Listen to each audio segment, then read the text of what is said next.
Hey there YouTube, this is Ice9 with another Madden mobile video, and this video we're going to have a little bit of gameplay that has been sorely lacking in my videos as of late. Then we're going to be talking about my team, some changes that I've made, the ongoing Easter event, Easter Crystal Legends, and the positional heroes. This video is actually a re-record.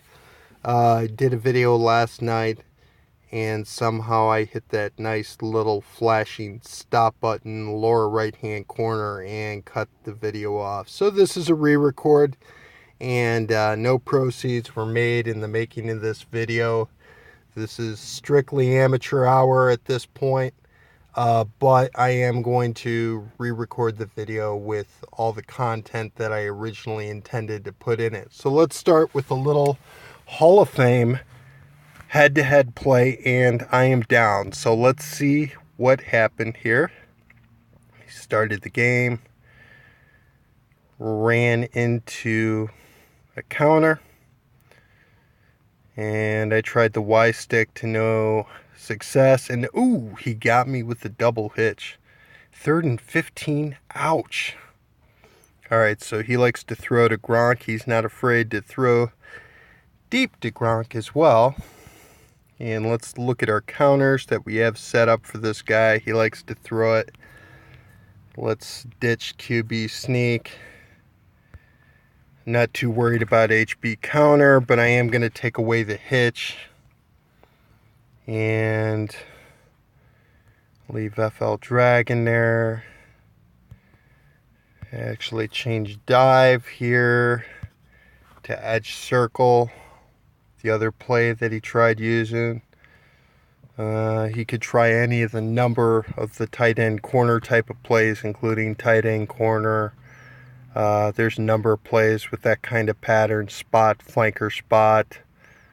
I'm not going to worry about those at this time, even though there's a good chance I'll use them. I am just on a whim. I'm going to keep angle in there. I think I'll keep FL drag in there. Yeah, I'm just going to roll with that. So, yeah, first time. Let me look at the film again here. And, yeah, so that must be, I got myself a safety, and he didn't, or did, Night Train Lane. Yeah, he must have picked it and brought it all the way back to give me the 2-point conversion. That's what I think must have happened, because it was 0-0. So let's play him back and see how we do here. Alright, so Hall of Fame play. Don't be ashamed of spamming it. And let's see how we do. This guy's got a really good team, and it's Hall of Fame mode, so definitely not easy. His kicker makes it easy, though. So, in this case, we're going to try to run the football. See how we do. It's not countered, toss. So I'm going to try to get a first down using toss. We'll see if I can do it. Juke didn't work. And back to the drawing board. That seems to be working. I could just spam it all the way down the field, but I'm going to try something else.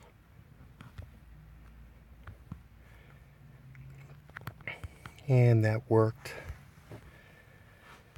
So we'll try cross in, and we'll keep running that all the way down. All in the timing, based on what kind of coverage it is. Gronk is my best receiver. I know people look for the halfback. I typically do not. That's good coverage. Kind of dangerous. Got hung up there.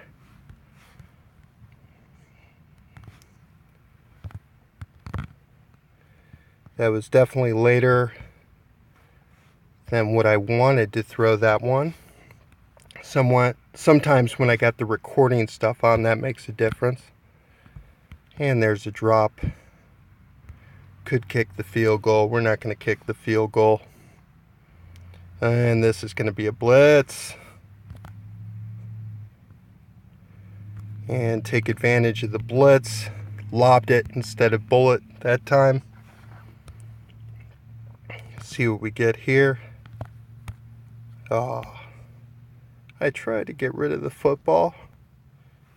Yeah, it didn't work out so good.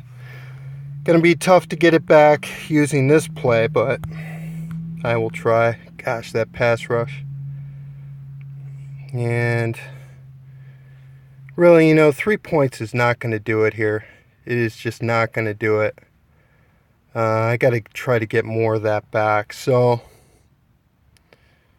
let us see what we could run. We're going to stick in short pass, and I'm going to try FB flare to the tight end. That's pick. Almost a pick. And since we know it wasn't countered, I'm going to try it again and see how I do. And, oh, Gronk gets it. So clutch. Bullet that there in the coverage. And since we know it's not countered, even though this will probably be stuffed, we'll try toss. And once again, the juke doesn't work. We got a little closer. Maybe close enough to try the sneak.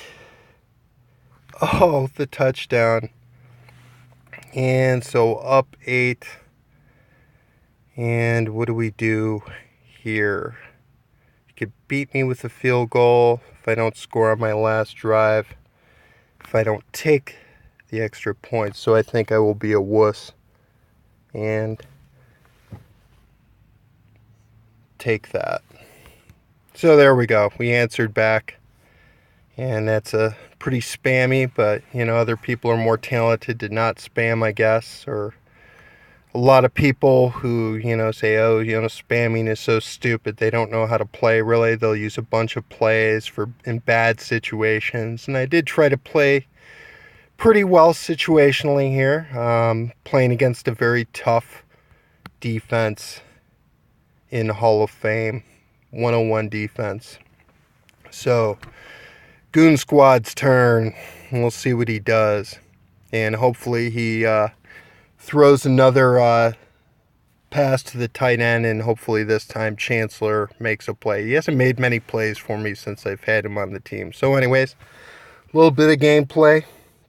And now we're going to go into the big addition on my team, CJ2K, or as they like to call this version of him, the combined version on Muthead, CJ 3 million, because that is about what he cost, 3 million coins, and that's exactly what he cost me on Auction House 2. Seems like there's a little monopoly going on. He hasn't been really going that cheap at all. I could be more patient, try to snipe him, but you make coins and you get in that mode where you want somebody, so you go ahead and buy him, and that's exactly what I did. In doing so, I had to get rid of my hero, Barry Sanders. And Barry Sanders, as I've mentioned before, is my favorite player of all time. Humble player with probably the most exciting game in NFL history, I would say. I don't think anybody was more exciting to watch run the football than Barry Sanders. And he never spiked the football. He's a great player, and went through everything to unlock him in Thanksgiving. I didn't buy him. I actually did the whole set and unlocked him and went through all that nonsense to get him, only to sell him. I do intend on buying him back at the end of the year and putting him on my legacy team, but for the time being, for the good of the team going on, I got rid of Barry in 98 and his dual boosts and the whole shot. And the strict reason that I did this was because the +2 acceleration boost right here on CJ2K. By no means can you look at any of these stats and say, wow, this guy is going to be an awesome fullback. His run block is 30. His impact block is 44. pass blocking is actually not that bad.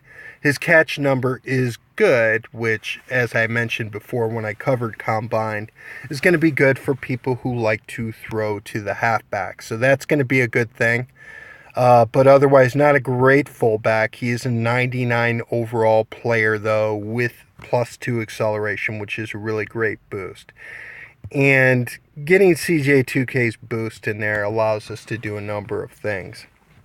Okay, so we've got DRC on our team here, +2 speed, but he takes away -1 acceleration, which is kind of related to speed, getting up to speed. So not necessarily a great trade-off if you don't have a way to offset that acceleration nerf that DRC gives you. So what I have done also is now we don't have flashback Julius Peppers on the team. He's been replaced by Gauntlet Watt. Watt being the better player and the better overall with +5 tackle. I mean, we've got to play this guy, right? So Peppers is gone. I could have kept Peppers in. He boosted up to 99 instead of Jason Taylor, but Taylor's a better overall player. Why would you want to get rid of this guy, right? And this is what happens when you have boosted players versus just really good overall players. You don't necessarily just want to take the boost when another guy is going to make a bigger impact at the position. So Peppers has got to go.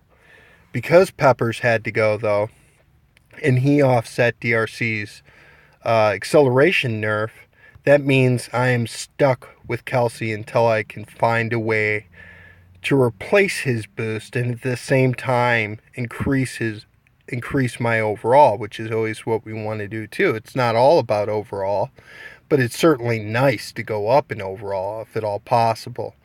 So Kelsey's stats, as we know, his pass block is abhorrent. The number is abhorrent, but he does play pretty well at the position. But even with all the boosts on my team, he only boosts up to 97 strength, not the full 99, and his pass block number is always going to be low, and he only boosts up to a 94 overall with all the boosts on the team. So this is holding us back, and he is a game changer as opposed to a flashback or an event player that just gives boosts with no negative consequence.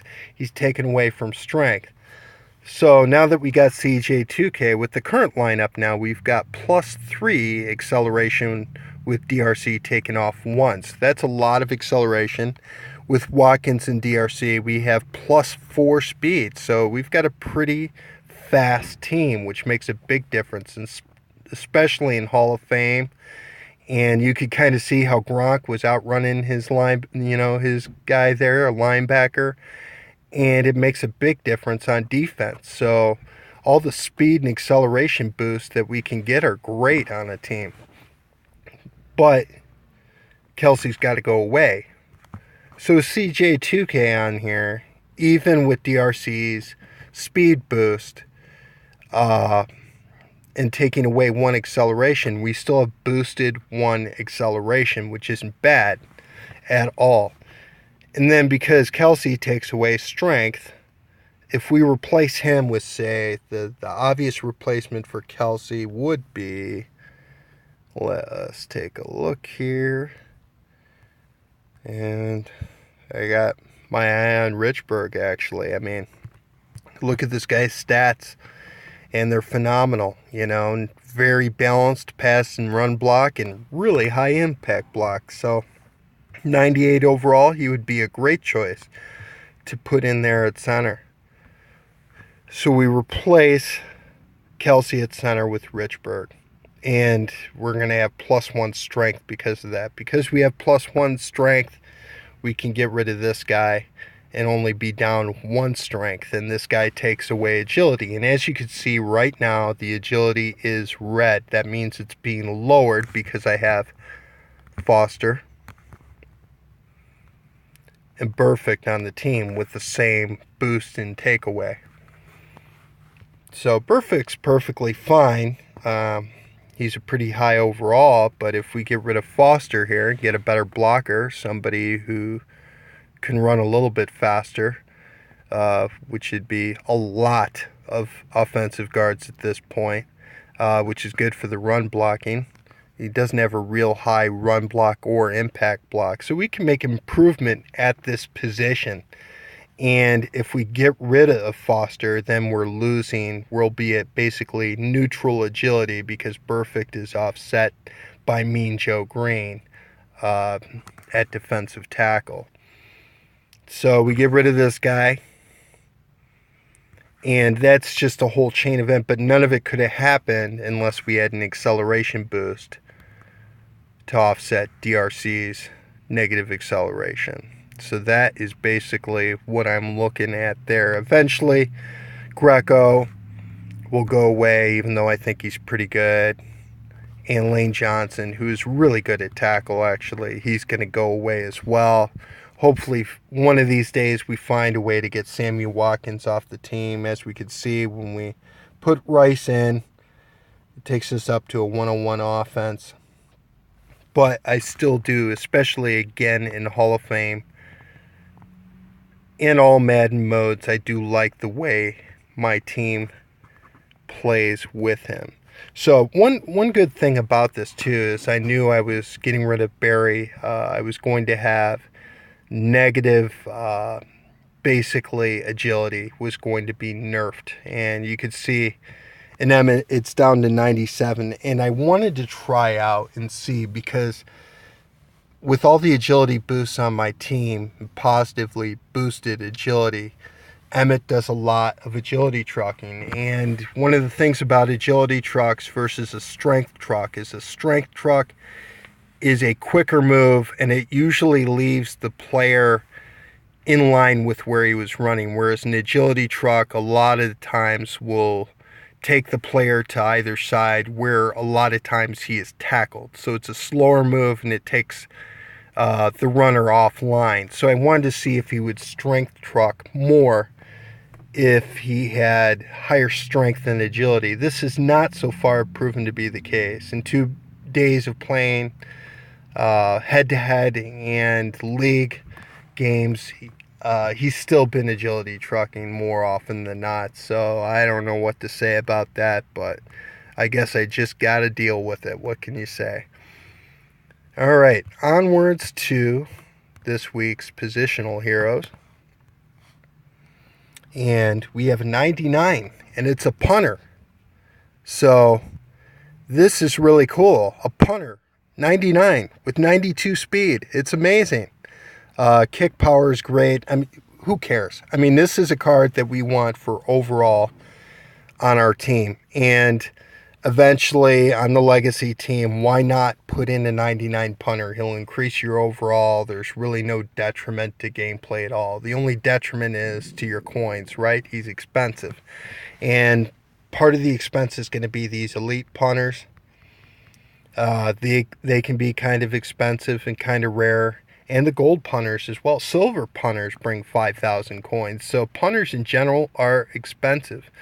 And so to fill up this set, this is my plan.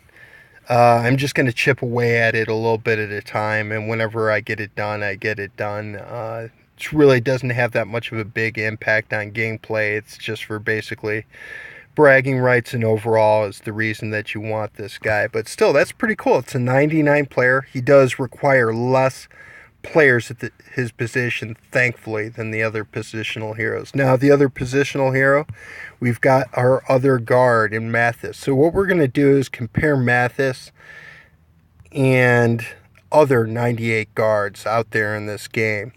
And if we look at his stats, speed isn't great. It's not terrible. Acceleration's pretty good. Run block is excellent at 97, and impact block is really good at 96. But then, ooh, that pass block number, it is terrible. That is a terrible number for a 98 card who's supposed to be an offensive lineman. 88 is respectable, but just low for a 98. So now we take Mathis, and all we got to do is go back down to incognito, and he requires more collectibles, 5 as opposed to 3. But now look at his stats. He's faster, he's stronger, Acceleration is only 2 lower. His awareness is lower. Big deal. You can boost that. He's a lineman, for crying out loud. Pass block number is 93, which is a full 5 better. A run block is the same at 97. His impact block is only 1 lower at 95. So that's clearly the better player to go to.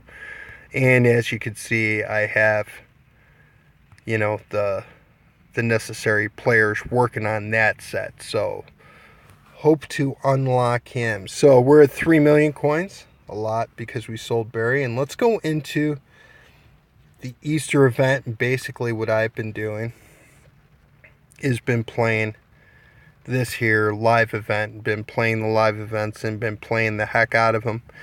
And just selling a lot of the items I get, especially most of the money I've made is off the gold Easter players. I don't bother putting them into sets and trying to get the elites and then the legends. I haven't worked on any of that.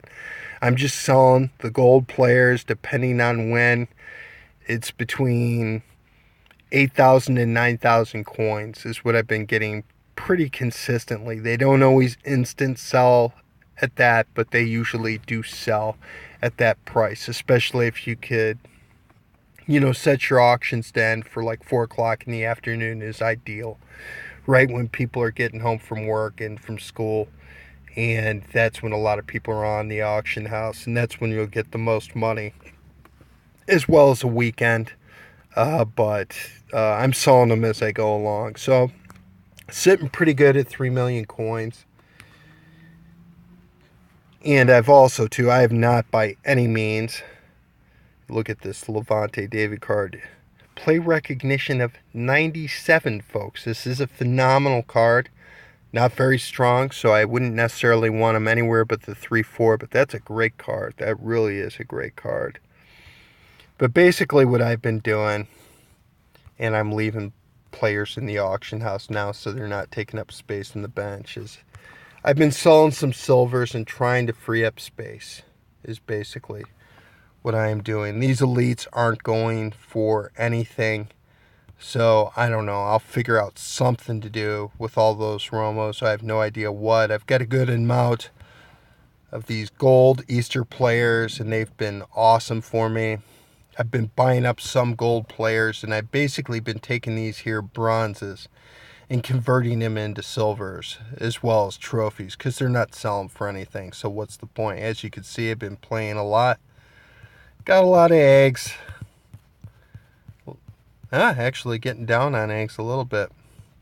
And then trophy wise, I've been trying to stock up on gold trophies in preparation, like you can really prepare for what EA does, but in preparation for the gold trophy set that should be coming out. So that's basically what I've been doing with it. And let's go into the Easter Crystal Legends. And I have no idea who came up with that name, but not too awesome at all. But so we've got a couple corners with boosts, so this is cool, and we've got one who's great and this one who's not so great. Play recognition is the equal of Dion. That's not the problem. 96 play recognition is excellent. It's as good as any corner in this game right now. Problem is right here. This is basically Frozen Revis Part 2, but without as good a coverage and with a boost. So 92 speed, not great. Needs speed boosters in order for him to cover some of the faster wide receivers in this game. Not especially a big guy. Zone coverage isn't great. It's not terrible at 91, but it's not phenomenal. Man coverage at 97 is good, but they're combine that with the speed and it's not great. Awareness, which is the most easily boosted number, is 96, which means, you know, there are stats in this card that are in the wrong places, basically. He's really agile, whoop-de-doo. Tackle numbers, okay. Not a great card at all. +2 pursuit is a cool, unique boost. And It basically means your guy will chase down a ball carrier or receiver a little bit faster, but it's not that exciting.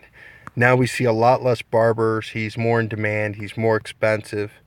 +2 zone boost, the same thing that Cam Chancellor boosted, and as well Jarius Byrd. Really good zone coverage. Not a huge guy. Fast though. Really good stats. 94 play recognition's really respectable. The zone boost is pretty awesome. I mean, if you got this guy and you've got Jarius Byrd and you've got Chancellor, you got +4 zone boost and some pretty good players. So that's pretty cool. I would play this guy at the nickel though, because his zone is higher than his man. And being a smaller guy, his proper place is probably the nickel, is what I assume. And last card, and hopefully we'll be seeing a Night Train Lane card tomorrow, Thursday. And oh my gosh, there's Antonios everywhere. There's Braun. Oops. Went a little too far.